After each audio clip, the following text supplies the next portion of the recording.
একটা গণজোয়ার তৈরি করেন। আগামী যে রমজান আসছে, আপনারা 2 সদস্য বসে আপনারা পৌরসভা এবং উপজেলার প্রত্যেকটা ইউনিয়নে এবং ইউনিয়নের অঙ্গ সংগঠনের উদ্যোগে আপনারা একটা ইফতার পার্টির আয়োজন করেন। ইফতার পার্টির পূর্বে আপনারা আলোচনা করেন। এই সাংগঠনিক কাজগুলো আমরা যেটা আগামী গত দিনে করতে পারি নাই, আমরা সামনের দিনে আমাদের করতে হবে। কারণ আমরা ধারণা করছি সামনে আমলাম যে ইনশাল্লাহ আমাকে এখানে ধানের শীষের মনোনয়ন দেওয়া হবে, এবং সেখানে মনোনয়ন দেওয়া হয়েছে। মনোনয়ন দেওয়ার পরে নির্বাচনের কোনো পরিবেশ ছিল না। নির্বাচনের কোনো পরিবেশ না থাকার পরও আমি বেশ কয়েকবার বাড়ি থেকে বের হওয়ার চেষ্টা করেছি। আমি একবার বেড়িবাজারে নামাজ পড়তে এসেছি, এখানে কবির ভাইয়া সহ ছিলেন, যে মুমূর্ষু আমাদের উপর আক্রমণ করা হয়েছে। আমি আরেকবার মিছিল নিয়ে আমরা জামতলী বাজার পর্যন্ত গিয়েছিলাম, সেখানে গোলাগুলি করা হয়েছে। চেষ্টা করেছি বেরোয়ার জন্য।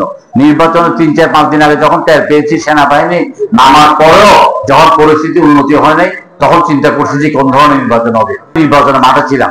নির্বাচনের একদিন আগে আমি বিভিন্ন নির্বাচনী এলাকার প্রার্থীদেরকে জিজ্ঞাসা করছি যে আপনাদের কি অবস্থা। বলে আমরা ঘরে ঢুকে বসে আছি, হচ্ছে 5,000 টাকা। কিন্তু আমি সাদাত হোসেন সেলিম কেন্দ্র খরচ যেটা দেওয়ার আমি সেটাই দিয়েছি, 1 পয়সা কম। আমি নির্বাচনের আগের দিন সন্ধ্যার সময় আপনার পৌর বিএনপির একজন নেতার কাছে 60,000 টাকা পাঠিয়েছি কেন্দ্র খরচ। উনি আমাকে ফোন করে বললেন যে আপনি একজন লোক পাঠান, আপনার টাকাটা ফেরত নিয়ে যান। আমি বললাম যে কি কারণে পারেন? 8টা থেকে 9টা পর্যন্ত আমি 60,000 পরে আরো 1 লাখ টাকা পাঠাবো।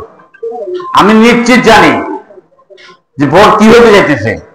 তারপরও কিন্তু আমি নির্বাচনী মাঠ ছেড়ে যাই নাই।